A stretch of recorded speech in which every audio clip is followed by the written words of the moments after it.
Moi, la réussite, je l'ai connue avec ma famille. On était une famille modeste, c'est vrai, mais je me suis toujours senti très riche. On ne pourra jamais dire, nous, enfants de cette première génération, on était pauvres. Ça serait insulter nos parents de dire ça. On n'a jamais manqué de rien. Nos parents s'arrachaient pour qu'on puisse manger, pour aller à l'école et s'habiller. Et cet amour et cette ambiance, surtout, qu'on avait à la fois dans notre famille et à la fois dans notre quartier, c'est ma plus grande richesse. Bonjour à toutes et à tous, je suis Alexandre Mars et vous êtes sur RCJ. Je suis ravi de vous retrouver pour un nouvel épisode de Pause, le podcast où on prend le temps de s'arrêter, le temps d'écouter, le temps d'explorer, le temps de rire. Chaque épisode est l'occasion de marquer un temps d'arrêt pour aller à la rencontre de mes invités. Ces femmes et ces hommes sont artistes, chefs d'entreprise, écrivains, entrepreneurs, sportifs ou activistes, et ils ont accepté, le temps d'une pause, de nous livrer les dessous et les secrets de leur parcours. Au micro de Pause cette semaine, un acteur et un réalisateur incontournables du cinéma français. Pourtant, rien ne le prédestinait, si ce n'est son nom, ou plutôt son prénom, on y reviendra, à ce genre de trajectoire. Né en région parisienne, au sein d'une famille d'origine marocaine, il grandit dans un milieu très modeste. Il devient bandeur aux puces de Saint-Ouen avant que sa passion ne l'appelle le cinéma. En 1991, il décroche son premier rôle dans le film J'embrasse pas d'André Deschinet et se révèle au grand public quelques années plus tard dans N'oublie pas que tu vas mourir de Xavier Beauvois. Sa carrière est lancée, comédie, thriller, drame. Il sait tout jouer, mais pas que. En 2006, il fait ses premiers pas en tant que réalisateur avec le très remarqué Mauvaise foi et compte aujourd'hui pas moins de 6 films réalisés à son actif. Le temps d'une pause, il nous emmène sur le chemin de sa vie, revient sur sa carrière impressionnante, tant devant que derrière la caméra, nous parle de son processus de création, sa vision du cinéma. Bonjour Roch Dizem. Bonjour. Comment tu vas ? Ça va. J'ai appris que ton prénom Rochdi avait été décidé par ta maman. C'est toujours la maman qui décide, pas le papa souvent. Ouais, c'est vrai. Et toi, en fait, Rochdi, peu de gens le savent, c'est un acteur égyptien. Absolument. Alors, c'est le I, c'est pas un Y à la fin, donc ta maman a fait un petit changement quand même. Mais c'est pas maman parce que alors, raconte. Elle était illettrée, donc c'est pas elle qui a même le SCH, c'est pas elle qui l'a inventé. Parce que c'est extrêmement compliqué. Je pense que c'est l'employé à la mairie qui a eu envie de mettre un SCH, peut-être d'origine alsacienne, je sais pas. Mais oui, Rochdi Abada, c'était une star du cinéma égyptien dont ma mère était complètement férue à l'époque. Enfin, le monde arabe était féru du cinéma égyptien. Le SCH doit pas être toujours là à chaque fois. Et le Y je le vois rarement écrit parfaitement de la façon la plus correcte. Oui, c'est assez rare, mais je m'y suis habitué. Mais c'est vrai que c'est un prénom que j'ai porté étant plus jeune comme un poids. J'enviais mes frères, qui s'appellent Saïd, Abdel, Moustapha, d'avoir des prénoms assez courants. En tout cas, à l'époque, c'était des prénoms qu'on entendait souvent, en tout cas dans le quartier où on a grandi. Et Rochdi, c'est vrai que je devais m'y reprendre à plusieurs fois pour que, ne serait-ce que les professeurs, les instituteurs, ne comprenaient pas mon prénom et le massacraient. Et comme j'avais un peu honte de mon prénom, je les laissais le massacrer en disant oui, c'est ça. Donc j'ai eu Rochi, bon, j'ai eu tout, mais pendant toute l'année scolaire en plus. Ouais, et je l'ai accepté. Et puis en fait, par la suite, bien plus tard, en tout cas à l'âge adulte, ce prénom singulier s'est avéré finalement être quelque chose qui me donnait une caractéristique un peu différente, et, en tout cas quelque part me différencier des autres, en tout cas de mes frères et sœurs et même de mon entourage, et je remercierai jamais finalement assez ma mère d'avoir choisi ce prénom. Je pense qu'il y a beaucoup de choses sur lesquelles tu remercies ta maman et tu remercies ta maman. Ça, je vous le confirme. Sur le sujet du destin, parce que là, je pense que tu l'as vu comme ça, ta maman aurait aimé certainement voir ça chez toi. Ouais. Tu crois au destin, toi ? J'ai envie d'y croire. En tout cas, je m'accroche au fait d'y croire. Avec, c'est une vraie réflexion. Et je m'interdis d'être complètement naïf aussi par rapport à ça. Parce que il y a aussi un truc, je retrouve beaucoup ça dans ma culture orientale, le destin et la fatalité. Et en fait, c'est aussi une forme de facilité. C'est-à-dire que quand vous êtes même confronté à l'échec, on va dire, on va mettre ça sur le compte du destin. Et donc, ça vous empêche finalement de combattre et essayer de surmonter ça. Mais face à plein de choses, je sais que par exemple... Toi, ça t'est souvent arrivé quand tu étais plus jeune, justement, dire c'est le destin, donc je fais avec. Non, j'ai toujours refusé ça. Donc tu as refusé le destin. Ouais. Tu l'as dit, non, ça existe. C'est-à-dire que, en plus, il s'avère que j'étais pas... je voyais bien que dans le regard des autres, j'étais un cas, que peu de chance, on me donnait peu de chance de m'en sortir. Après, je peux m'en prendre qu'à moi, c'est-à-dire que moi-même, je renvoyais cette image-là du cas social. Mais je sais pas, il y a toujours cette petite voix qui vous fait penser que la chance est quelque part ailleurs, en tout cas pas là où vous grandissez, ça c'est certain, et d'aller à la rencontre, vous savez que vous allez faire des bonnes ou des mauvaises rencontres, après ça c'est votre étoile, mais je savais pertinemment que mon avenir était ailleurs, et pas très loin, hein. Il fallait juste passer le périph'. Parlant de famille, en parlant justement de tes origines, je le disais en introduction, région parisienne, Gennevilliers d'abord, c'est d'une famille d'origine marocaine, donc toi tu es la première génération avec ta fratrie à être née sur le sol français.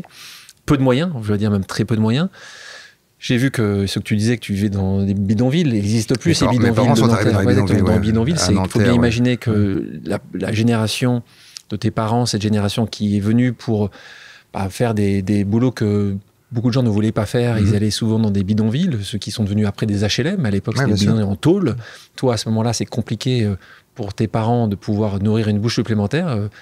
Les gens du Secours catholique, je crois, qui ça doit être assez aussi étonnant pour beaucoup de gens, mais à ce moment-là, tu vas être donc pris par une famille d'accueil belge et tu vas vivre selon certains principes chrétiens, catholiques. Donc le Rojdi se retrouve justement marqué pendant quelques temps. Combien d'années t'allais, combien de temps ? À plein temps, de 18 mois à 7-8 ans, et ensuite toutes les vacances jusqu'à l'adolescence, c'est-à-dire 4 mois par an. Avec cette famille ? Avec cette famille, oui, absolument. Wow. Ouais. Oui, parce que d'abord, quand ils m'ont pris en main, j'avais 18 mois, donc forcément, il y a une attache très profonde et très forte voilà, qui s'est construite entre nous. Moi-même, je l'appelais maman. Hein, donc, et puis, effectivement, il y avait cette autre culture. D'abord, on n'était que 2 enfants, ils avaient déjà une fille, donc déjà je quittais ce qu'on appelait les familles nombreuses et je vivais dans un pavillon dans la banlieue de... T'habitais où là ? C'était où ? C'était Estomdenberg, c'est à 1 heure de Bruxelles à peu près. T'étais vraiment en Belgique, c'est pas et dans les Flandres, donc ça parlait pas français. C'est côté Flandre. Ça parlait uniquement flamand. T'as appris le flamand, toi ? C'était ma langue naturelle, c'est ma première langue. J'ai grandi là-bas, donc la première langue que j'ai parlée, c'était le flamand. Et j'allais à la messe tous les dimanches, ils étaient très pieux. Et une partie de la famille vivait au Congo, ils étaient missionnaires. Donc, c'était pas des catholiques de première catégorie. On était vraiment dans le haut niveau, le haut du panier. Le haut du panier, absolument. Comment tu l'as vécu, ça ? Un Rojdi se retrouve dans une famille catholique en Belgique. Tu sens qu'il y a un jugement ou tu le sens pas du tout à ce moment-là ? Je vois dans le regard des autres enfants que je suis différent. Il y a un peu de racisme. C'est la première fois que j'entends le mot en flamand, on disait nègre, qui veut dire nègre. Mais de la part de ma famille d'accueil, que de l'amour, beaucoup d'amour, avec ce que ça comporte de culpabilité judéo-chrétienne, mais beaucoup d'amour. Donc j'étais plutôt un enfant heureux là-bas. Ça me fait penser à quelqu'un qui était à ce micro il y a quelques temps de ça, Jonathan Angelov, qui est un entrepreneur, qui lui aussi avait été mis dans une famille d'accueil, et il avait expliqué au micro que lui, il avait assez bien vécu parce qu'il disait que un enfant s'adapte très vite, en fait. Ouais, c'est vrai, il a tout à fait raison. Souvent, c'est plutôt les parents. C'est les parents qui souffrent. Et donc, toi, je suppose que ta maman en a fortement souffert, ton papa certainement aussi, donc Fatima, ta maman. Non, c'est un épisode qui l'a traumatisé, mais avec beaucoup de culpabilité. Devoir confier un enfant pour une mère, quelle qu'elle soit, c'est une douleur immense. Et je sais que des années plus tard, elle m'a demandé pardon, comme si je lui en voulais, alors que c'était pas du tout le cas, évidemment. Mais ça a voulu elle beaucoup plus. Toi, t'as vécu ça comme oui, un événement. Jusqu'à l'adolescence. C'est là où ça se complique. Forcément, il y a beaucoup de choses qui se compliquent à l'adolescence. C'est souvent le cas dans les enfants adoptés. Mais ça s'est compliqué parce que justement, je cherchais... placé d'ailleurs, hein. T'as dit adopté, plutôt placé. Oui, placé, mais bon, quand on vit dans la même famille pendant 7 ans... Et justement, cette famille, tu as continué à la voir après ? J'ai continué à la voir après. Alors, après, à l'adolescence, effectivement, il y a eu un clash. Parce que... bon, il y a une différence d'éducation et de culture aussi. Moi, je vis en banlieue parisienne, où j'ai une espèce de liberté, où je traîne jusqu'à 2h, 3h, 4h du matin. Quand tu retournes avec mes potes. Et là-bas, c'est genre couvre-feu à 20h. Donc, que je refuse, évidemment... donc ça passe par des disputes et un jour je claque la porte et je reviens plus pendant plus de 10 ans. 10 ans. En plus en plus, il s'est passé aussi le problème de la double culture. Et effectivement, se poser toutes les questions. Parce qu'en réalité, ça ne m'a pas posé de problème d'avoir une culture catholique avec cette famille. Ce que je leur ai reproché par la suite, c'est de ne me l'avoir jamais expliqué. C'est-à-dire que j'allais à la messe le dimanche, mais on ne m'a jamais expliqué qui était ce type, les bras en croix, avec une couronne d'épines sur la tête. Ouais, on ne m'a jamais expliqué qui il était. Et ça, c'est pas, à mon avis, c'est pas la bonne formule. C'est une forme de prosélytisme un peu de bas étage. C'est-à-dire que c'est un fait. On vous inculque une éducation religieuse, mais sans les explications qui vont avec. Alors que l'histoire de la Bible, elle est magnifique. Mais tu l'avais demandé, toi, ou pas? Non, je vivais la vie comme, avec tous ces éléments comme ils arrivaient. Et quand tu retournes les voir à 24 ans, donc là... Ouais. Comment ça se passe?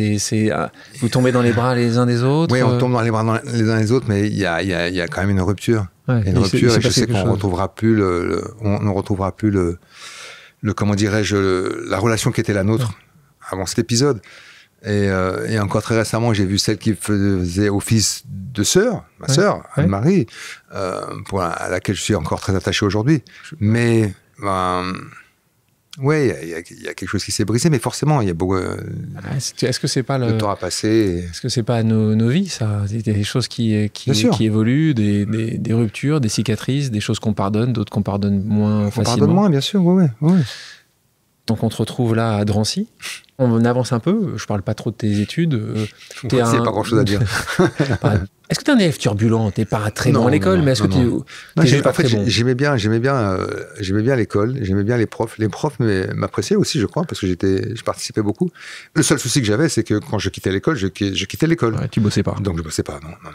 Pour moi, c'était les 8 heures de cours. C'est déjà... Et après, mon exutoire, c'était le stade de foot, les copains et les sorties. Comment tu te projettes, toi? Je me projette tellement pas que le jour où l'école veut plus de moi, je suis complètement désemparé. Mais là, un monde s'écroule. Là, on est en première? Là, je suis arrivé en première et je ne trouve pas de place. C'est-à-dire que je suis admis en première, mais aucune école ne m'accepte.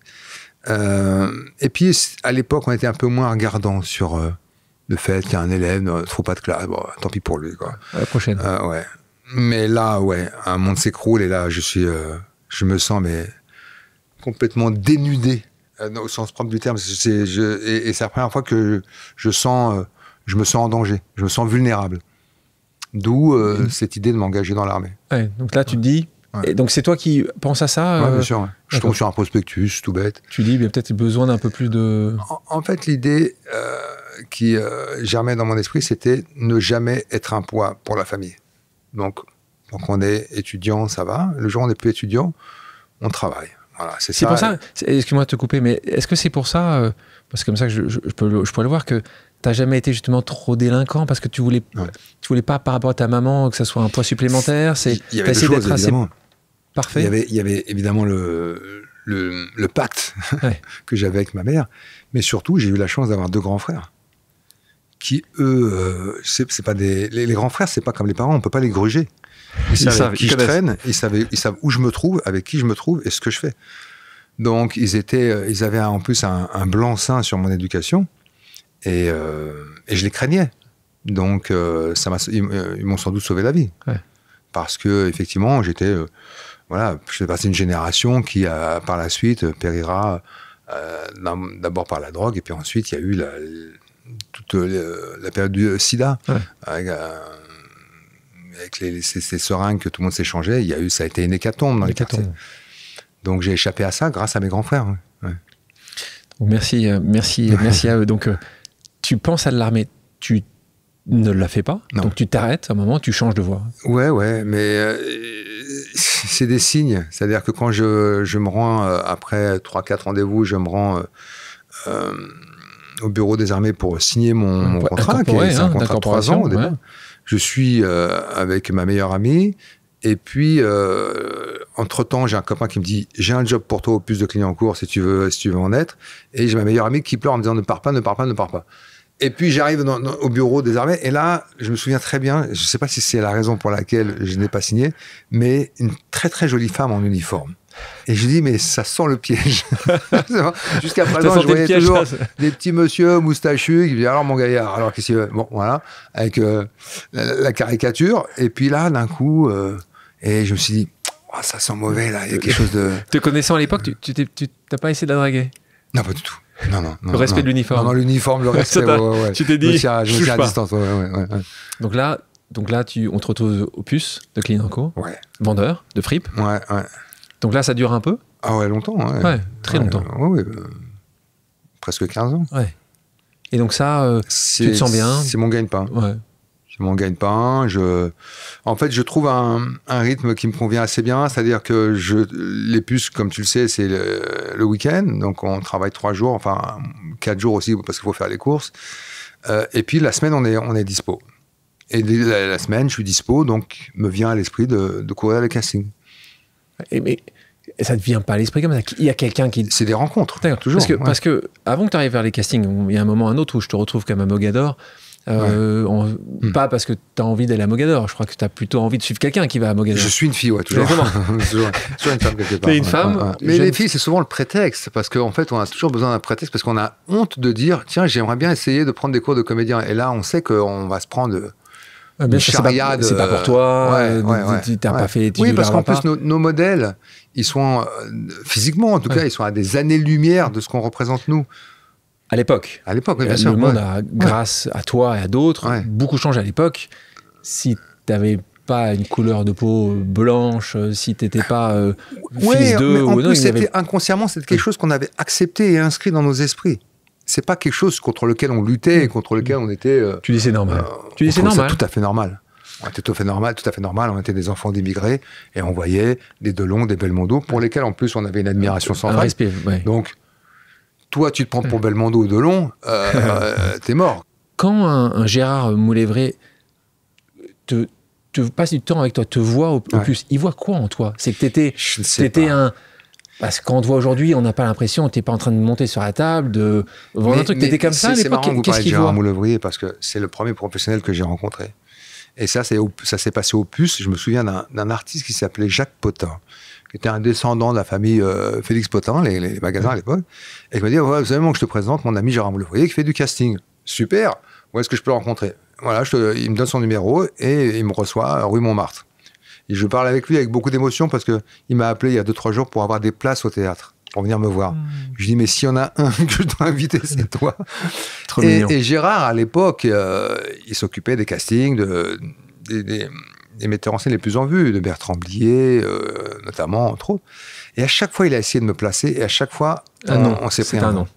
Et donc, Gérard, qui se débattait pour moi, en même temps, j'avais aussi la preuve que ce n'était pas pour moi. Parce que à chaque fois, c'était un refus. Et je voyais bien dans le regard et dans l'attitude des metteurs en scène en disant, mais qu'est-ce que tu nous as ramené ce type-là?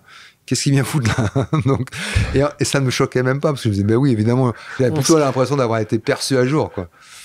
Mais qu'est-ce qu'il a vu en toi? Là, si je l'appelle, je ne l'ai pas appelé, j'aurais dû l'appeler. Ouais. Et je sais pas. Tu n'as jamais demandé?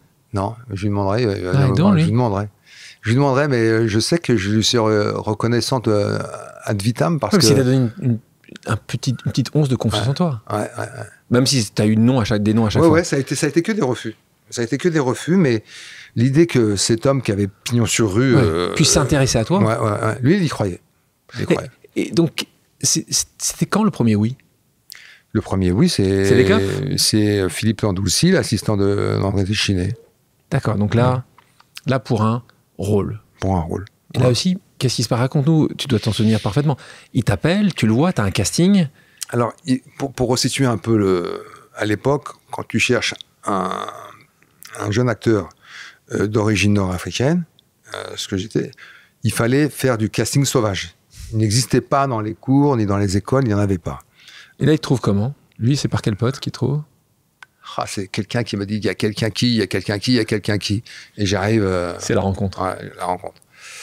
Et en plus, chose étonnante, à l'époque, je pense qu'il n'a pas eu le choix entre pléthore d'acteurs. Je pense qu'il y avait sans doute Sami Bouajila, il y avait peut-être 2-3 autres, mais pas grand monde. Donc, si vous voulez, la rivalité, elle était... et on avait une probabilité qui était assez importante par rapport à aujourd'hui, quand vous cherchez le même type de profil. Donc, voilà ce qui se passe. Avec Samy, avec... Non, pas du tout. D'accord. Non, c'est par la suite. Après, comme on se retrouvait souvent en finale avec lui, vainqueur plus souvent que moi d'ailleurs, on a fini par devenir très proche. Ouais. Donc là, on revient, film d'entrée de Téchiné, tu te retrouves, et là, t'es choisi. Je suis choisi, ouais.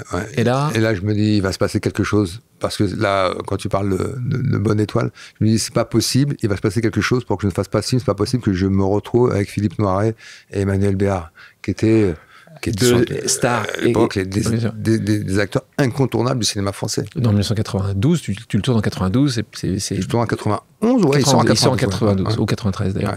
Ouais. Donc là, oui, tu penses qu'il va se passer quelque chose. Ouais, il se passe rien. Ouais. Non, il se passe tellement rien qu'à telle enseigne que je me retrouve sur le plateau avec ces acteurs et le jeune Manuel Blanc qui débutait à l'époque. Stress ou pas de stress? Comment? Du stress ou pas de stress? Mais pas du tout. Ouais. Je stresse plus aujourd'hui quand je tourne un film qu'à l'époque. Je suis dans mon élément. Et surtout, j'ai le sentiment que tout ce qu'on me demande, je sais faire. Ouais. Et je me pose pas de questions. Je suis pas aussi cérébral à l'époque que je ne pourrais l'être aujourd'hui. Aujourd'hui, on me demande d'ouvrir une porte, il faut que je réfléchisse 20 minutes pour savoir comment je vais l'ouvrir. À l'époque, c'est tout. C'est tout. Ça, le texte, boum. Tout me paraît simple. Tout me paraît simple. Et en plus, j'ai la chance. C'est vrai qu'André Téchiné, c'est quelqu'un, encore aujourd'hui, qui aime les acteurs et qui donc a une douceur dans l'approche de la direction et de l'interprétation. Donc, franchement, il y a quelque chose de très chaleureux dans le contexte dans lequel je me trouve. Et donc, j'embrasse pas. On continue, ma saison préférée. Donc, j'ai l'impression qu'il t'a bien aimé. Il m'a bien aimé. Il me rappelle pour des panouilles dans ses films suivants. Ouais, absolument. C'est comme ça. C'est parce que c'était pas forcément toi qui pensais prendre au départ. Ah non, pas du tout. Même parfois, il invente un rôle. Il a envie de t'avoir sur le plateau. Ouais. Il est content de t'avoir. D'ailleurs, tu le dis. Moi, ça m'amuse parce que tu parles de Philippe Noiret que j'aime beaucoup. Et tu dis que quand tu arrives sur le plateau, tu le dis avec tes mots, tu dis, voilà, t'avais quelqu'un que tu voyais en 3D, là. Avec la voix, tu fermes les yeux, tu dis... La voix. La voix de Philippe Noiret. Parce que, évidemment, il n'en avait pas conscience, mais on a passé notre enfance à le voir dans les films, dans le ciné-club, les films du dimanche soir, etc. Il y a cette voix, il y a cette présence, puis d'un coup, il y a cet homme qui vous parle, je fais très très mal. Et là, waouh, j'ai eu la même sensation avec Brasseur, avec Claude Brasseur, qui a une voix aussi très singulière et que j'ai là, t'as l'impression d'être le petit enfant, en fait. Là, tu te retrouves, t'es enfant. C'est Vidocq pour moi. T'es là. Donc, de côtoyer ces gens-là et de travailler avec eux surtout. Et surtout, d'être perçu et regardé comme un partenaire. Et non pas comme un intrus ou un individu. Ou un vendeur de flip, c'est qui a été ton histoire jusqu'à ce moment-là. Ouais, absolument. Tu rentres dans ce grand monde du cinéma, on continue, tu as du succès, ça passe très bien. On va te reconnaître plus, le grand public, avec ce rôle de toxicomane dans N'oublie pas que tu vas mourir. Grand rôle de Xavier Beauvoir, et puis grand film aussi. Veilleur de nuit, dans le premier film de Laetitia Masson, En avoir ou pas. Cinéma d'auteur, plutôt. D'ailleurs, tu as été souvent vu, en tant que les premières années, plutôt comme du cinéma d'auteur. C'était pas forcément un choix, je suppose, c'était ce qu'on te proposait. Après, quand tu commences avec Téchiné, forcément... T'es marqué. Oui, t'es marqué. Et du coup, les gens qui te regardent ou qui t'observent, c'est forcément des amateurs du cinéma de Téchiné. Donc, effectivement, Beauvoir, qui est un ancien assistant de Téchiné. Et ça me met, sur des rails qui ensuite me conduiront à travailler avec Philippe Garrel ou Patrice Chéreau. On découvre plus tard dans les communautés populaires, dont une en particulier... on va citer le cultissime Chouchou. Tu joues avec notre ami commun Gad Elmaleh. Est-ce que pour toi, il y a des choses qui sont plus compliquées à jouer que d'autres? Est-ce que pour toi, une comédie est plus complexe? Qu'est-ce qui vraiment... toi qui as joué tellement de choses différentes. Oui, ça, après, tous les acteurs vous le confirmeront. Il n'y a rien de plus dur à jouer que la comédie, parce que d'abord, il y a plusieurs choses qui entrent en ligne de compte. Il y a d'abord le sens du rythme, l'écoute, évidemment. Et puis, il y a cette chose terrible à chaque fois où vous jouez une scène. Elle est drôle. Tout le plateau rit et se marre, et vous aussi. Mais au bout de la 12e prise, vous ne faites plus rire personne. Parce qu'il n'y a plus l'effet de surprise, il n'y a plus la spontanéité. Oui, mais ça, il faut que tu dises, c'est que les gens ne se rendent pas compte, c'est que tu vas la jouer 12 fois cette scène-là. Ouais. Les gens ne se rendent pas compte quand ils vont au cinéma, ils n'imaginent pas à chaque fois que quasiment chaque prise, Tu la joues combien en moyenne une prise? Ça dépend du metteur en scène. Ouais. Pour ceux qui ont travaillé avec Francis Weber, c'est 60 prises. Il y a plusieurs prises par plan, mais il y a plusieurs plans. En plus? Oui. Non, oui, parce que je vais poser une caméra sur toi, puis après, il faut qu'on me voie. Mais après, il faut qu'on me voie sur plusieurs valeurs. Donc, en serré, en moyen et en large. Et pareil sur toi, et puis après, on va faire un plan de nous deux. Moyen, large, bon, bref. Donc, une séquence comporte plusieurs plans. Et chaque plan comporte plusieurs prises. Donc, tu peux être à la jouer 40, 50 fois. On en parlera un peu plus tard, mais parce que pour les acteurs de théâtre que je connais, ils aiment aussi ça. C'est que chaque jour, chaque soir, c'est différent. Chaque soir, ils sortent du... Nous, on vient de voir une pièce une fois. Toi, tu la joues 50, 100 fois. Donc, il y a des jours... Ça aussi, t'aimes bien. Est-ce que t'aimes bien ou est-ce que ça t'inquiète encore plus, le fait de... Non, tous les soirs c'est justement Ça, t'as une prise. C'est une prise et c'est un plan séquence. Et c'est un plan séquence. Donc, tu sais que les 5 premières minutes vont être déterminantes. C'est ça, c'est les 5 premières, c'est là où ça va te mettre... Elle t'emmène quelque part et soit à un moment tu surnages et t'essayes de pas te noyer, soit au contraire, là tu fais... tu danses sur l'eau et c'est magique et c'est formidable. Après, on n'est pas seul, on a des partenaires et il y a quelque chose de magique qui se produit très, très régulièrement. Et... c'est marrant parce que c'est pas quelque chose qu'on peut maîtriser. Alors forcément, l'expérience et puis le travail qu'on a fait en amont va t'aider. Mais et le partenaire. Il y a bien sûr, évidemment, le partenaire. Mais il y a quand même beaucoup d'éléments qu'on ne maîtrise pas. Et tant mieux, j'ai envie de dire. Ouais. Roger, je te propose maintenant une pause amicale. On parlait de Gad Elmaleh juste avant. Il voulait te poser une question. On écoute. Salut Alex. Salut Rochdy. T'es un acteur gâté par la vie, t'es un acteur gâté par le métier. Ma question aujourd'hui, c'est qu'est-ce qui te manque de la période où tu n'avais rien? Merci Gad. Merci Gad. Wow. Gad qui, quand même, pour préciser, c'est lui qui m'a dit « Vas-y, va faire ce podcast ». Et il t'a doublé, tu le sais ça. Je sais, tout ira bien. Je n'ai jamais eu rien, d'abord. Je voudrais juste reprendre Gad là-dessus. J'ai toujours eu quelque chose, donc j'ai su me contenter aussi. Après, j'avais des velléités. Et c'est vrai que j'ai été gâté, il a raison, et je me sens encore gâté, et encore plus aujourd'hui. Je vais parler d'elle parce que j'aime beaucoup cette actrice. J'étais Camille Cotin dans un festival, et on parlait justement de la chance, et le fait, pour elle, qui est une femme d'une 40aine d'années, moi, qui suis un homme d'une 50aine d'années, le fait d'être encore plus sollicité aujourd'hui qu'on ne l'était il y a 20 ans. Et ça, c'est pas quelque chose que j'avais envisagé non plus. Je me suis dit, il y a un moment, il y a une date de préemption, ça va s'arrêter. Et en fait, c'est encore plus intéressant aujourd'hui. Et les rôles sont plus intéressants. Et ce qui me manquait, et sur lequel je travaille, pour répondre à la question de Gad, c'est des rôles où on fait appel à moi pour des choses plus sensibles, plus fragiles, plus vulnérables. J'aime bien ce mot. Voilà. Et d'où le choix de cette pièce, par exemple. Mais quand il dit tu n'avais rien, évidemment, c'est en rapport avec ce que tu as aujourd'hui. Donc, tu avais peu, on va dire. Ce qui est beau dans ce que tu dis, c'est que tu as toujours eu quelque chose. J'ai toujours eu quelque chose. C'est que tu as toujours quelque chose qui tu sais, on parle souvent de réussite. Ouais. Mais moi, la réussite, je l'ai connue avec ma famille. On était une famille modeste, c'est vrai. Mais je me suis toujours senti très riche. On ne pourra jamais dire, nous, enfants de cette première génération, on était pauvres. Ça serait insulter nos parents de dire ça. On n'a jamais manqué de rien. Il n'y avait pas de superflu. Mais ça, aujourd'hui, on lutte contre ce superflu par rapport à nos propres enfants. On n'avait pas de superflu, mais on manquait de rien. Nos parents s'arrachaient pour qu'on puisse manger, pour qu'on puisse aller à l'école, pour qu'on puisse s'habiller. Et cet amour et cette ambiance, surtout, qu'on avait à la fois dans notre famille et à la fois dans notre quartier, c'est ma plus grande richesse. Donc c'est pour ça que je n'ai jamais eu rien. Aujourd'hui, c'est différent. Il y a une réussite sociale et matérielle et économique, appelez ça comme vous voulez. Mais je suis encore très nostalgique de cette époque. Encore plus quand certainement tu vois la difficulté parfois de faire grandir nos enfants dans cette vision de dire trop, parfois c'est trop. Tu bascules dans la balance dans l'autre côté. Gad, Parlons de 2 secondes de Gad. Je sais à quel point il t'adore, l'estime qu'il a pour toi. Raconte-nous un peu comment elle s'est créée, cette amitié.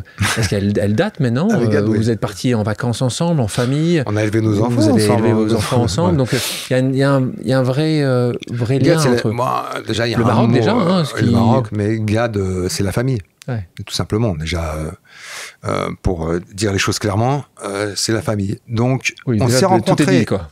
Comment? Tout est dit. Oui, tout est dit là. Donc, il est toujours mon soutien de façon indéfectible et là aussi à vie. C'est une rencontre qui était assez drôle parce que quand il arrivait en France, il avait encore ses yeux comme ça qui étaient illuminés par ce qu'il voyait. Ouais. Et moi, j'avais déjà un peu cette forme de cynisme. Je me souviens, il m'avait dit je suis content de travailler avec toi. Et moi, je me la racontais un peu. Je disais ouais, bah ça va, on va faire un film. C'est pas non plus. Et en fait, ça nous a rapprochés. Et aujourd'hui.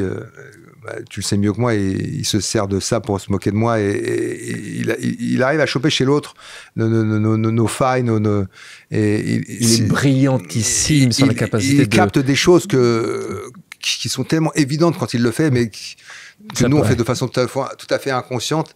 Mais voilà. Mais l'histoire au départ, c'est celle-là, c'est que tu vas le voir une fois quand il joue, c'est au Cercle d'Hiver si je me souviens bien. Non, quand je le vois la première fois, il joue au Palais des Glaces. Au Palais des Glaces, excuse-moi. Au Palais des Glaces, et là, Gad Elmaleh, il se dit, il y a Roger Dizem dans la salle. Donc c'est comme ça à l'époque, il faut bien voir. Vous êtes tous les deux des stars aujourd'hui. J'étais avec ma mère, je me souviens. Exactement, ça se passe comme ça à ce moment-là. C'est vraiment, il est tout content, beaucoup de stress, parce que lui, il veut percer, il veut grandir dans cet environnement, et il se dit la chance d'avoir Roger Dizem. C'est ça votre première rencontre. J'ai vu ce mec grandir dans tous les sens du terme.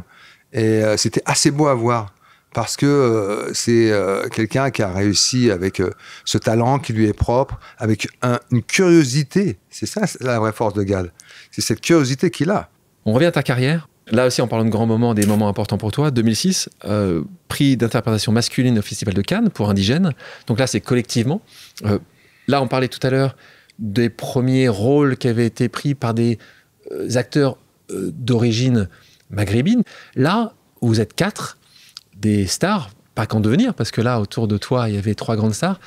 Comment ça se passe à ce moment-là entre vous? Est-ce que vous êtes dit ça très directement quand vous avez tourné ce film-là avec Samina Seri, avec Jamel Debbouze, qui t'avait d'autres... Et Sami Bouajila. Bien sûr. Ouais. Mais en fait, cette idée, il y a toujours des idées de génie. C'est Rachid Bouchareb, avec laquelle j'avais déjà travaillé quelques années auparavant. Il m'avait évoqué cette idée-là de faire un film. Et je trouvais ça un peu... dans ma tête, je me disais, mais il est naïf, il pense vraiment qu'on peut faire ce genre de film aujourd'hui en France avec un film de guerre, c'est un budget, Et puis, entre le moment où il m'en parle et le moment où le film se prépare, il s'écoule quelques années, et dans ce temps qui s'est écoulé, il y a l'émergence de Jamel Debbouze et ensuite celle de Samina Seri. Et il y a Sami Bouajila qui est déjà un acteur qui est très apprécié, en tout cas par un cinéma d'auteur. Et là, du coup, l'équipe devient... il constitue une équipe et ça devient possible. Et après, ensuite, tout n'a été que magique. C'est-à-dire que le tournage, évidemment, mais ensuite l'accueil et le succès. Jusqu'aux Oscars à Los Angeles, qu'on n'a pas eu. Oui. Mais vous êtes allé là-bas, vous avez marché C'était la fin de ce parcours. On a peu de films comme ça dans la carrière d'un acteur où on rencontre à la fois le public, la presse, le succès, les récompenses, et puis surtout cette chose unique dans les annales du cinéma, je crois, en tout cas peut-être que je dis une bêtise, c'est faire changer une loi suite à la projection de ce film. Jacques Chirac assiste à la projection, il est touché par le film et il décide de dégeler les pensions qui étaient réservées aux soldats africains.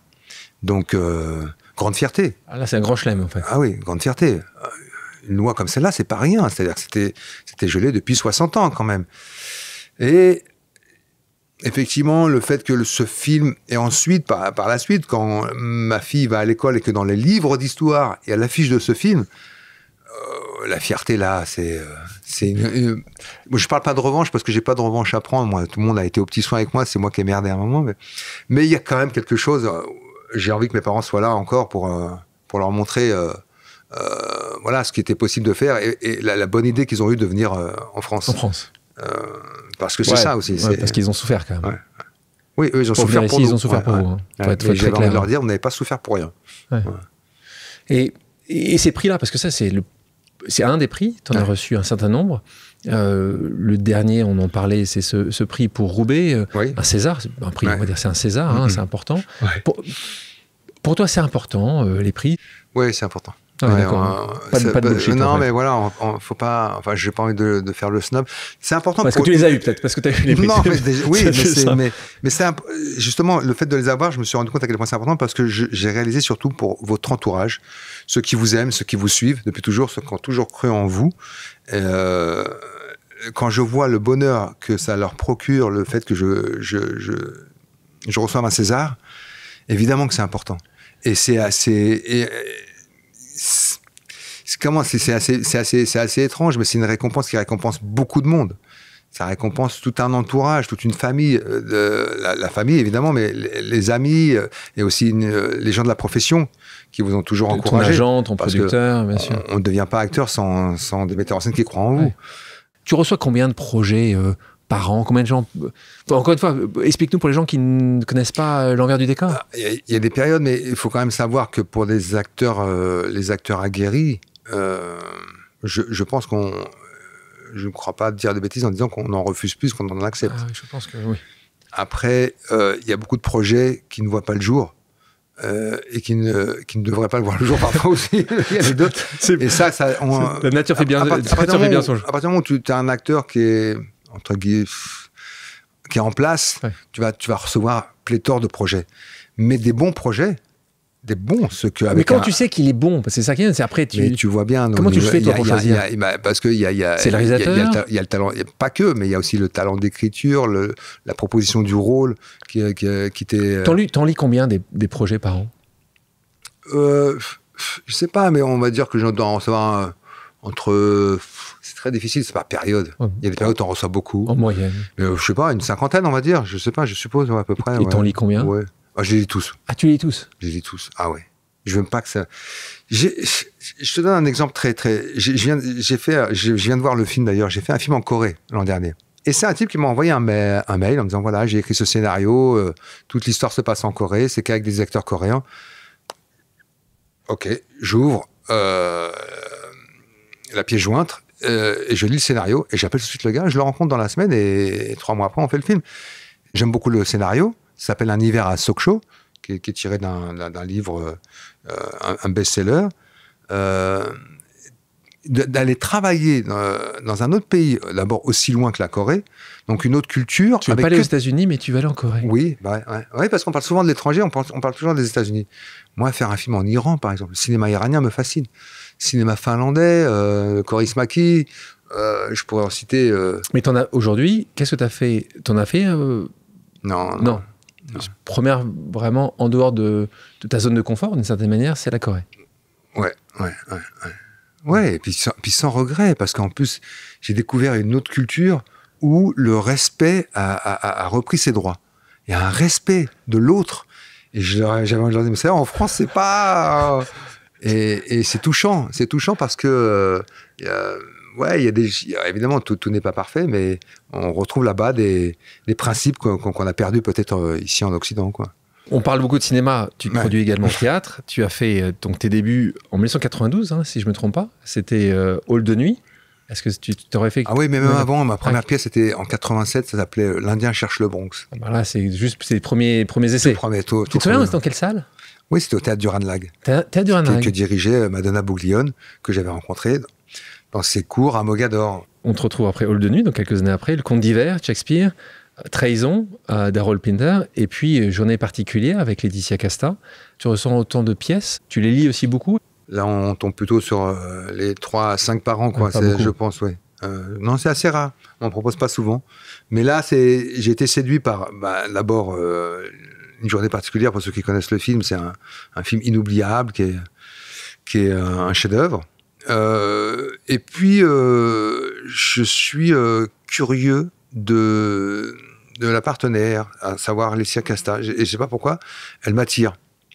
J'ai envie d'y aller. Je me dis, je sais qu'on va Je sais pas bien pourquoi il y a se quelque chose, ouais, j'ai un pressentiment, alors qu'on ne se connaît absolument pas.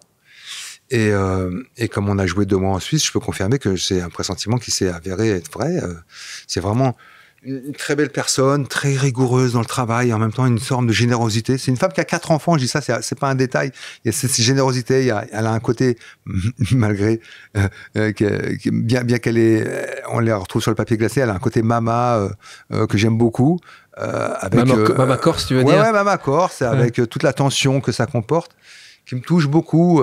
Enfin voilà, Donc là, c'est le script, c'est une très belle la rencontre. partenaire. La partenaire, bien sûr. On fait que t'as dit oui. Ouais, et le metteur en scène, Lilo Bord, dont je connaissais le travail à la Comédie Française. Et donc là, on revient sur ce moment. Pour toi, t'as envie régulièrement de revenir sur les planches, parce que là, au niveau rémunération, ce que j'ai su de la part de mes potes qui sont comédiens, c'est bien pas l'endroit où tu vas gagner le plus d'argent. Hein. Tu confirmes? Ah oui, je confirme. Ouais, c'est plutôt te coûter de l'argent. À un moment, ça finit par te coûter de l'argent. Par rapport au coût d'opportunité par rapport à d'autres choses. Donc, c'est pas forcément quelque chose que tu feras toute l'année, mais c'est important pour toi? Oui, d'abord, j'ai beaucoup tourné. Et puis, il y a un moment, on a envie de lever le pied parce que, non pas que ça nous plaît pas, mais on se dit peut-être que c'est bien aussi un peu de se faire oublier du cinéma. Mais pour faire quoi? Alors moi, j'ai 2 options. Soit j'écris, soit je joue au théâtre. Et puis, l'un n'exclut pas l'autre. Donc, c'est aussi une façon de faire une sorte de break tout en continuant à travailler et surtout à sortir de cette fameuse zone de confort qu'on a évoquée tout à l'heure. Avec cette forme de danger. Moi, j'aime bien le danger que ça comporte, parce que c'est un danger tout à fait... limité. Oui, bien sûr. Mais vous voyez tous bien les soirs, vous voyez bien que vous êtes jugé de façon directe, spontanée, et il n'y a pas cette même... comment dirais-je? Oui, cette même tolérance qu'on peut avoir avec les acteurs de cinéma. Vous ne pouvez pas tricher. Si vous trichez, ça se voit tout de suite. Et puis, j'ai répété aujourd'hui au théâtre de l'Atelier, il y a une proximité avec les premiers rangs. Donc, il va même voir votre pouls battre à travers votre visage. Donc, il va sentir votre respiration, toutes ces choses-là. Donc, si vous n'êtes pas habité à ce moment-là par le personnage, ça va se voir tout de suite. Au cinéma, il y a des astuces. On a donc parlé de cette casquette d'acteur, que ce soit au théâtre ou que ce soit au cinéma. Talent de réalisateur. Donc plusieurs films. On commence avec Mauvaise foi, 2006, Omar m'a tué, Bodybuilder, Chocolat, Persona non grata et les miens. Déjà, qu'est-ce qui te pousse à devenir réalisateur? Encore une fois, un parcours n'est fait que de ça, c'est une rencontre. C'est un producteur, Philippe Godot, qui me met le pied à l'étrier. D'abord, c'est lui qui me dit écris cette histoire. Je vivais à cette époque avec la mère de mes enfants, qui était de culture juive, et était fasciné par le fait qu'on vive ensemble. Il n'y avait rien de fascinant, mais bon, je me suis dit, bon, pourquoi pas. Et puis, du coup, j'ai contacté Pascal Elbé, je lui ai dit, viens, on écrit une comédie autour de ça. Et je me suis complètement éloigné de ma propre histoire. Quelques inspirations, évidemment. Mais on s'est amusé avec ça. Et donc, ça vient surtout de la volonté d'écrire une histoire. Et là, j'ai découvert le plaisir d'écrire. Et puis, quand on a livré ce qu'on appelle la version définitive du scénario, le producteur m'a dit, maintenant, tu vas le réaliser. Et pour lui, c'était comme une évidence. Et je ne sais pas pourquoi, avant qu'il change d'avis, j'ai accepté, alors que je ne me sentais pas du tout ni prêt ni capable. Et donc, j'ai appris sur le tas. Le film a des maladresses, d'ailleurs, de ce point de vue-là. Techniquement parlant, j'entends, mais il est d'une grande sincérité. Et c'est aussi la qualité des premiers films, c'est que vous racontez des choses que vous connaissez, que vous avez vécues, plus ou moins, etc. Donc il y a toujours cette grande sincérité que, effectivement, un metteur en scène beaucoup plus expérimenté, beaucoup plus talentueux, ne peut peut-être pas égaler. Dès que vous racontez des choses personnelles, j'ai mon grand ami Pascal Cocheteux, qui dirige Why Not Productions, il dit toujours, un premier film doit être personnel ou ne doit pas être. Et je comprends aujourd'hui à quel point il a raison. Tu as joué, tu les as cités, hein. On parlait de Beauvoir, Arnaud Desplechin, on n'a pas encore parlé, mais c'est sur Roubaix, Claude Miller, Philippe Garrel, tu en as parlé, Louis Garrel, Pierre Jolivet. En quoi, toi qui es réalisateur, tu t'es inspiré d'eux? Est-ce que c'est une addition de choses? Un peu comme toi, quand tu as éduqué tes 2 enfants, tu t'es inspiré de ceux que tes parents t'avaient donné, montré, des choses que tu n'as pas voulu, des choses que tu as voulu. La même chose, qu'est-ce que tu t'es dit? Quelle est ta propre sauce? moi, je fonctionne un peu comme une éponge. Donc, je crois que dans mon travail, quand je passe à la réalisation, j'ai un peu de tout. Ces réalisateurs que tu viens de citer, je pense que j'ai un peu de Chéreau, j'ai un peu de Jolivet, j'ai un peu de Bouchareb, j'ai un peu de Desplechin, parce que c'est des metteurs en scène qui m'ont inspiré. Et je ne sais pas dans quelle mesure je m'inspire d'eux, mais je sais que je m'inspire d'eux. D'une façon précise, je ne saurais pas te l'expliquer, mais je sais que tout ce que j'ai à l'esprit est rangé dans une boîte. J'ai une boîte archive que j'ouvre, et je ne sais pas d'où vient l'archive et qui l'a initié, mais je sais que ça vient de quelqu'un. Roger, passons maintenant à une pause cinéma. On va sonder un peu plus tes goûts. Le film à regarder en famille. J'ai essayé de montrer à mes enfants des films. Alors, j'ai tout essayé, etc. Et il y en a un qui marche à chaque fois. C'est la trilogie de Retour vers le futur. Le film qui te fait pleurer à chaque fois. Il y en a un qui est... il est hyper touchant, ça s'appelle Lion. Lion, tu sais, c'est ce jeune Indien qui perd sa mère et qui est recueilli par un orphelinat et qui ensuite s'installe en Australie. Enfin, bon, bref, la partie où il perd sa mère. Là, tu pars, évidemment. Ouf. En plus, c'est tellement bien joué, puis le gamin, il est tellement attachant. Le film que tu prétends avoir vu, mais en fait, que tu n'as jamais regardé. Titanic. Le meilleur acteur de théâtre, selon toi? Ah, j'ai vu un jour... attends, son nom me rappelle. Robert Hirsch, pardon. J'ai vu Robert Hirsch un jour sur scène avec Fanny Ardant, une pièce de Duras, je crois. Je connaissais l'acteur au cinéma, mais je ne l'avais jamais vu sur scène. Il était... Mais alors là, tu vois, quand on parle d'acteur habité, c'était formidable. Et Fanny m'avait expliqué qu'il venait tous les jours, 2-3 heures avant, refaire toute la pièce seul, avant de la rejouer pour le spectateur. Et comme ça tous les jours. Donc c'est une gymnastique. Et je l'avais trouvé, ouais, il m'avait fasciné. Le film que tu aurais adoré avoir réalisé? Ouais, il y en a beaucoup. Il y en a un, tu dis juste la manière dont c'était filmé.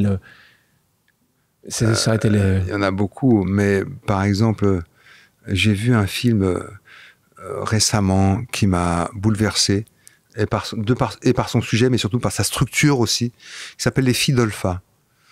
C'est l'histoire d'une femme dont 2 de ses filles sont parties en Syrie. Et le film est un mi-fiction, mi-documentaire. Et ce concept-là, je le trouve d'une intelligence incroyable. Parce qu'il y a les acteurs pour interpréter la mère, mais il y a la mère aussi qui joue son propre rôle, parce qu'à un moment, elle prend sa place. Enfin bon, c'est très difficile à expliquer, mais s'il y a un film à voir, je vous assure, et ça, j'aurais aimé savoir le faire. Un film dans lequel tu aurais adoré jouer?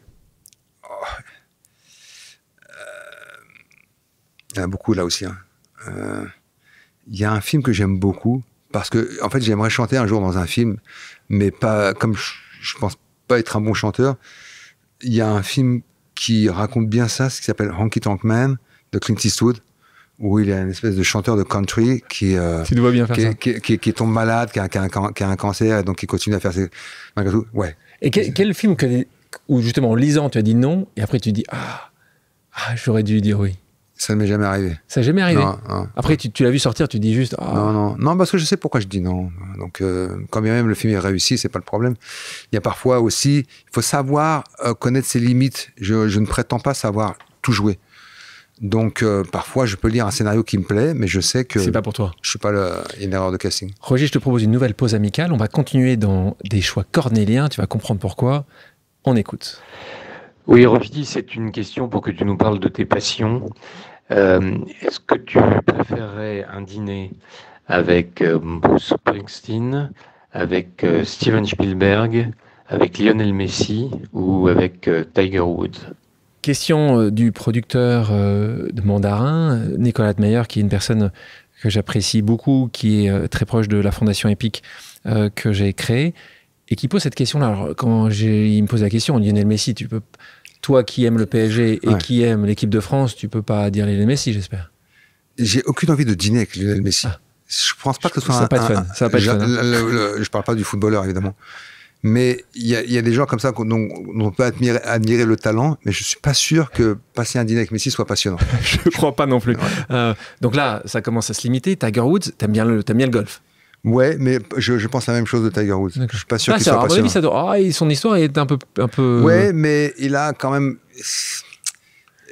Il y a quelque chose de très... Il est impassible. Et j'ai l'impression qu'il est impassible sur les parcours, ouais. Mais je pense qu'il l'est aussi dans la vie. C'est pas quelqu'un qui se livre. Alors là, il ne nous reste plus grand-chose. Spielberg, quand même grand. Steven Spielberg, Bruce Springsteen. Alors le problème, c'est qu'on en a parlé un peu au préalable. Cornélien ou pas Cornélien? Non, pas du tout. Okay. Allez, on a compris. Bruce Springsteen, encore, les dîners. Pas du tout, ouais. Ouais. Non, mais après, j'ai une admiration sympa pour... On accepte aussi Spielberg, mais... 3 fois oscarisé, ouais. je crois 3 ou 4 fois quand même. C'est incroyable. Les gens qui t'ont vu et qui t'ont regardé s'en rendent compte, mais je veux juste surligner le fait que, on a parlé des prix tout à l'heure, il faut savoir aussi que tu as joué un rôle de président de la République. C'est quand même important. Je pense que ça te fait sourire, mais je pense que quand on te le propose, ça montre quelque chose. On revient au début de notre discussion, toi et moi, où le jeune beurre, première génération, dont les parents se sont saignés aux 400 pour arriver à faire que tu aies une éducation correcte ici, tu te retrouves quelques années après et à voir que c'est toi, Rochdy, qui représente. Il y a quelque chose de très important, c'est-à-dire que, bon... on décrit souvent la France comme un pays où il y a une forme de racisme, etc. Évidemment qu'il y a des choses qui existent, mais c'est vrai que je ne peux pas dire que autre chose que j'ai été très gâté dans la mesure où j'ai rarement fait le rôle du voyou. On m'avait prédit le pire. C'est plutôt des flics, des pompiers. Des flics, des pompiers, etc. Et en fait, j'ai accès à tous les rôles. Et surtout, je vois aussi parfois les acteurs avec lesquels je suis en concurrence, qui sont à des années-lumière du même parcours que le mien. Et ça, franchement, je suis pas sûr qu'on le retrouve ailleurs que dans ce pays. Donc, on critique souvent la France, parfois à juste titre, parfois de façon générale, mais il faut quand même... Moi, je sais que mon succès, ou ma carrière, ou mon parcours, je dois à une succession de mains tendues et des rôles de plus en plus conséquents et surtout de plus en plus complexes dans le bon sens du terme. C'est pas simplement la caricature qu'on a évoquée tout à l'heure. On va écouter une autre pause amicale, quelqu'un que j'apprécie beaucoup, qui était l'actrice préférée de mon frère. On l'écoute. Bonjour Rochdy, c'est la Belge. J'espère que tu vas bien. Alors, une question pour toi, j'en aurais 1000, mais la première là, parce que je voudrais transmettre aussi aux gens qui écoutent le podcast l'immense joie, privilège, chance, bonheur de travailler avec toi. Donc ma question serait simplement, quand est-ce qu'on recommence, quoi? Voilà. Je t'embrasse très fort, à vite. Virginie Efira, c'est trop mignon ça. Non mais Virginie, il faut que je trouve les mots qui peuvent la définir. C'est une de mes plus belles rencontres. Vraiment, c'est une amie incroyable, une partenaire formidable, et puis c'est quelqu'un que je revois encore régulièrement. C'est un coup de cœur. C'est la pote qu'on rêve d'avoir. C'est la pote qu'on rêve d'avoir parce qu'elle a toutes les qualités requises. Et puis, elle a cette intelligence. Là, tu vois, quand je te parlais tout à l'heure de bienveillance, qu'est-ce que j'ai aimé la voir tous les matins sur le plateau. Et évidemment que elle le sait que je pense à elle sur mon prochain film. Enfin, j'espère qu'elle le sait. En tout cas, maintenant, elle va le savoir. Ouais. Mais c'est vraiment... Tu sais, souvent, les gens imaginent que le métier d'acteur, c'est un rêve. Bah, je vous le dis, parfois, c'est un rêve. Quand Virginie n'est pas loin, c'est ça que tu dis. Mais j'adore cette fille, vraiment. Dans une interview, tu as déclaré... J'adore. Il y a des trucs tu as des punchlines assez fortes. On finit toujours par devenir le ringard de quelqu'un. Ouais. Il faut sans cesse se remettre en question, être attentif à ce qui est de nouveau. Comment toi, tu fais pour durer? Tout à l'heure, tu disais... Quand tu disais ça, d'une certaine manière, tu disais, mais moi, je vais être un moment le ringard de quelqu'un. Tu as cette nouvelle génération qui arrive, ils vont me mettre de côté, et puis je vais plus être aussi sexy. Enfin, sexy, être aussi bankable, on va dire. Toi, comment tu te mets, justement, tu te mets en challenge régulièrement? Tu te poses cette question-là? Il y a un signe qui est très important, c'est l'âge des réalisateurs qui sollicitent. S'ils sont jeunes, c'est vrai que ça va encore. Ça va encore. Mais ensuite, c'est vrai qu'il faut se poser des questions. Par exemple, on a tous traversé cette période du confinement qui nous a permis d'avoir ce regard sur nous-mêmes, cette réflexion, enfin, cette introspection plutôt. Et c'est vrai que ça a été un moment crucial pour moi où je me suis interrogé sur la suite à donner à mon travail, sur quelle forme. Et tu sais, souvent, on fait des comparaisons tout à fait absurdes et je m'excuse auprès des familles respectives quand on te compare à Ventura ou à Gabin, etc. Et je me suis dit, mais en fait, c'est des acteurs iconiques, évidemment, mais qui sont de leur époque, à savoir l'homme, le mâle, le viril, qui ne pleure jamais, qui est toujours droit dans ses bottes, etc. Et je me dis, mais en 2023, faut briser, faut casser ça. Ce qui est important pour moi aujourd'hui, c'est d'aller vers des personnages comme celui que j'interprète, Gabriel, dans la pièce, qui est un homosexuel, un artiste homosexuel qui s'apprête à être déporté. Par exemple, pour moi, ce genre de choix va dans le sens des décisions que j'ai prises aujourd'hui, justement d'aller vers une forme de fébrilité, de fragilité, et surtout ce qui est important, contrairement à ce qu'on peut penser, en tout cas moi j'ai pensé ça peut-être quand j'étais trentenaire, qu'on peut être un homme et pleurer. Et le montrer. À l'époque, oui, et le montrer surtout. À l'époque, j'avais une espèce de regard un peu comme ça. Toi, tu dis que t'es pas très série, pourtant tu en fais beaucoup de séries. Tu sens, pour toi, le cinéma, ça doit se faire, ça doit être dans une salle obscure ou chez soi sur un grand écran. Comment toi, tu vis à cette relation aux séries? Moi, j'ai décroché. J'ai décroché parce que d'abord, il y avait cet aspect chronophage qui a fini par me poser problème. De toute façon, dès qu'il y a une addiction, j'arrête tout de suite. Moi, j'ai arrêté la cigarette, j'ai arrêté ça. Les réseaux sociaux, je ne suis pas sur les réseaux sociaux parce que comme tout le monde, quand j'ai eu ma période, il y a très longtemps, je suis resté 6 mois sur les réseaux sociaux, je passais ma vie dessus. Donc, c'est des comportements qui me font peur, donc je m'en écarte toujours. Et il y a d'abord donc cet aspect chronophage, et puis ensuite, j'ai l'impression que comme c'est devenu une bonne formule, les séries, on s'est mis à en faire en quantité industrielle, et parfois j'ai vu des séries où en fait qui n'en étaient pas, c'est-à-dire que c'était des films, ça aurait pu être des bons films, mais on s'est dit, t'as l'impression que le producteur a dit, écoute ton film de 2 heures, essaie de faire en sorte qu'il dure 12 heures, et on va le faire en série. Et donc du coup, on est obligé de rajouter 10 heures de néant. Sauf les 5 dernières minutes de chaque épisode, où là, bien sûr. Là c'est le cliffhanger, donc c'est là où tout se passe. Il y a un script doctor qui passe derrière et qui s'arrange pour que... Mais voilà, en réalité, souvent, c'est des films qu'on étire sur 10, 12 heures ou 8 heures. Quand ça pourrait être en 2 heures. Bon, ceci étant, maintenant, après, les films sont... Il y a des séries qui sont... cultes. Cultes et que j'adore. Hein, mais, il y en a une, c'est quoi? Celle que tu... The Wire ou... The Wire. Soprano aussi. Ouais. Je propose maintenant une pause musicale. Rogy, quelle est ta chanson culte? Une chanson culte? Une chanson. Attends, je réfléchis 2 secondes. C'est forcément une chanson. Bah oui. Non. The Boss, c'est pas une chanson du Boss? Ça pourrait être Dylan aussi. Parce que pour qu'il y ait le Boss, c'est parce qu'il y a eu Dylan. Je vais te dire The Boss, mais je cherche la chanson culte pour moi. Parce qu'en plus, ça change souvent. Donc, mais celle qui, pour moi, le symbolise, et souvent, c'est la chanson qui vient clôturer ces concerts, c'est Born to Run. On en écoute un extrait.